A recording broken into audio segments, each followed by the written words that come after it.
Hola, ¿cómo están? Ahora vamos a ver lo que es el uno y los muchos, ¿sí? Que es más o menos las filosofías que se han estado trabajando, como el secularismo y el animismo, y que tienen que ver mucho con el enfoque de la comunidad, ¿sí? Vamos a la siguiente diapositiva. Y aquí tenemos, dice el uno, ¿sí? Son filosofías que se van a apoyar en el criterio de que gira en torno al ser humano o a una sola causa para entender todo, dice. Tenemos el monismo, que se va a basar en que solo existe el ámbito espiritual, no el natural, y que todos somos espíritu y que lo único que importa es lo espiritual. Luego tenemos el materialismo, que va a girar o se va a basar en torno a la realidad material y que todo es la naturaleza y que no existe el ámbito espiritual, ¿sí? Y luego tenemos que el unitarismo, donde existe sí un Dios, pero es solamente uno. No es Padre, Hijo y Espíritu Santo como nos ha enseñado el teísmo cristiano, ¿sí? O el teísmo judeo-cristiano. Entonces aquí hay este tipo de diferencias en cuanto a las filosofías que no van a permitir un verdadero enfoque a la comunidad y a las necesidades que requiere ser resueltas todo un grupo humano. Bien, vamos a la siguiente diapositiva y tenemos que hay los muchos, que tiene que ver con sociedades politeístas que se centran en el grupo y que no dan mucho valor al ser humano. Sí, aquí podemos encontrar muchos grupos donde van a dar mayor importancia de repente, sí, a la comunidad, pero van a olvidarse más o menos, sí, de el desarrollo de cada uno de los individuos de esta comunidad. Solamente se van a centrar en lo que la comunidad o el grupo necesita, descuidando algunas necesidades humanas individuales y más todavía de sus creencias, sus necesidades morales y de su fe.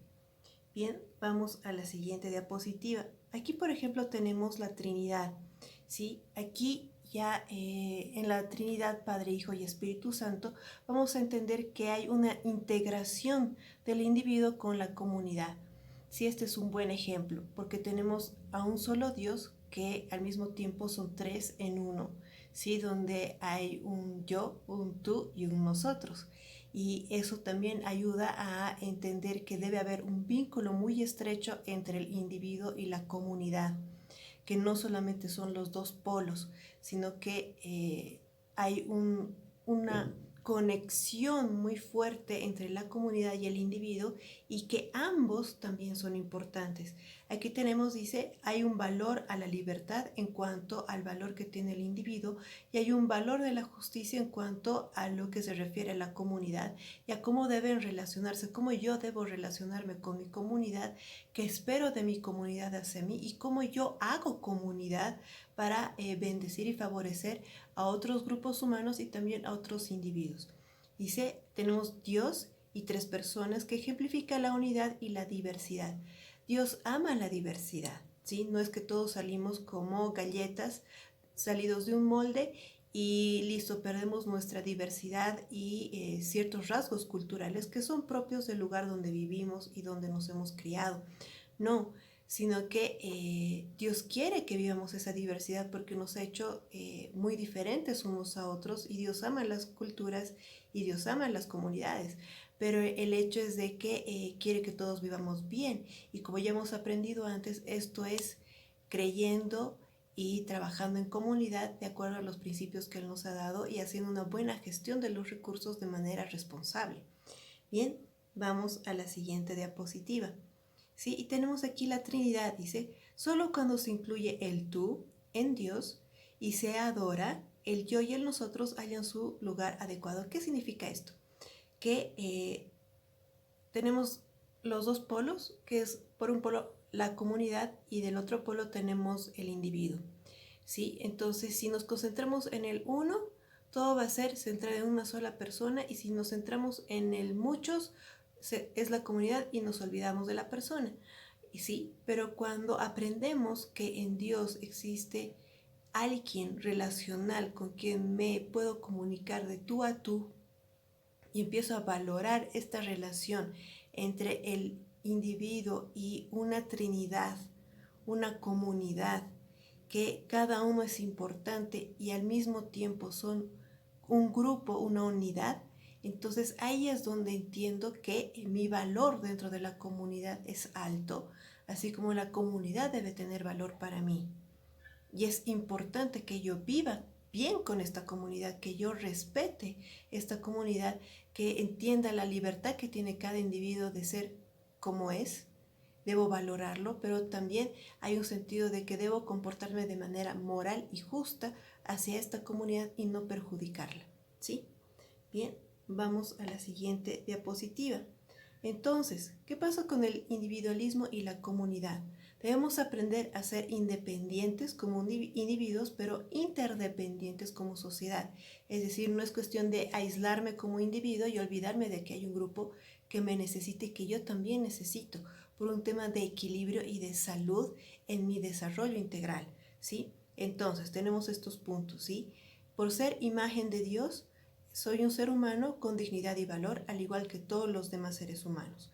Al ser descendientes de Adán y Eva, también soy moralmente responsable de todo lo que hago, porque voy a rendir cuentas. También todos nosotros somos pecadores por naturaleza, pero estamos en este proceso de cambio y de transformación. No solamente cambio, sino transformación de la mente. Debemos entender que todo depende de Dios. ¿Sí? Esa dependencia hacia la voluntad divina y esa confianza en que Él sabe realmente todo lo que está bien y todo lo que está mal. Y también que debemos ser consecuentes con este mandato de desarrollo sobre la tierra. Es nuestro mandato, es nuestra responsabilidad y también nuestro deber hacerlo. Bien, vamos a la siguiente diapositiva. Y tenemos búsqueda del yo y la felicidad. Bien, en estas filosofías que se centran en el uno, en el unitarismo, ¿sí? Van a postular mucho el desarrollo de la persona, pero muchas veces lo hacen enfocado solamente en el desarrollo individual y no en sus efectos sobre la comunidad. Entonces aquí dice el autor que quien busca ese desarrollo individual tiene el mismo resultado que la búsqueda de la felicidad, ¿sí? Realmente no la haya, y lo que sí existe es este vacío infinito como resultado de un desarrollo individual sin considerar al grupo, a la comunidad, a la familia como parte de este beneficio, ¿sí? Y obviamente sabemos que la felicidad no es un bien por sí mismo, sino que es la consecuencia de hallar nuestro propósito y caminar de acuerdo a eso. Vamos a la siguiente diapositiva. Tenemos entonces lo uno y lo diverso. Entonces, cuando entiendo que debo caminar con la comunidad y desarrollarme con la comunidad y apoyar a la comunidad, entonces voy a entender que la verdadera libertad se va a apoyar en la libertad moral, en la responsabilidad, y que gracias a estos dos elementos voy a poder realmente hacer el bien. Es decir, no es solamente pedir la ejecución de mis derechos o elementos que incidan en mis derechos, sino también aprender a ser responsable. Y con la unión de ambos puedo hacer obras de bien. ¿Sí? Vamos a la siguiente diapositiva. Entonces, ¿qué tenemos aquí? Que la filosofía teísta defiende la justicia, protegiendo toda la vida, libertad y propiedad humanas. Eso es justo. ¿Sí? Sabemos que la justicia, que Dios nos hace justos y que la justicia también es obedecer a Dios. Por lo tanto, el teísmo bíblico nos va a enseñar que la justicia es defender la vida, la libertad y la propiedad humanas. Y la vida en todos los sentidos, y tanto del ser humano como de los animales y todos los seres vivos, ¿sí? También tenemos que la disciplina moral individual y del gobierno civil de la comunidad operan conjuntamente. Y pasamos de los derechos a las responsabilidades, lo que les decía hace unos segundos, ¿sí? Cuando la gente tiene este desarrollo moral y ha desarrollado de propia voluntad una disciplina en cuanto a lo moral, y estas personas se van juntando y hacen una comunidad, ya empiezan a trabajar conforme al plan de Dios y empiezan a generar recursos y empiezan a operar sobre los recursos y las bendiciones que también nos ha dado, entonces ya no solamente se centran en la exigencia de sus derechos, lo que ellos quieren, necesitan y consideran que merecen, sino también empiezan ya a ejercer responsabilidad sobre todo eso y entienden que son responsables del surgimiento de su comunidad, de su sociedad, de su familia. ¿Sí? Ya el enfoque, la visión ya es otra, ya no es demandante, es ofertante. ¿Sí? Vamos a la siguiente diapositiva. Y voy a leer algo que George Grant había dicho ya y que está en el texto. Dice, si una cultura empieza a cambiar, se debe a un cambio de cosmovisión, un cambio de fe. La raza, la etnicidad, el folclore, la política, la lengua y la herencia son expresiones de un paradigma más profundo asentado en la matriz espiritual y de pacto de una iglesia comunitaria y en la integridad de sus testigos. Bien, ¿qué quiere decir todo esto? Que realmente cuando tenemos un cambio, una transformación de nuestra visión, podemos caminar conforme a la voluntad de Dios. Hay un desarrollo espiritual real que va a ir jalando todos los otros desarrollos que vienen consigo, ¿sí? El desarrollo moral, el desarrollo en la naturaleza, el desarrollo integral de valores y de responsabilidad también. Y obviamente ahí ya cambia toda la comunidad y la iglesia también.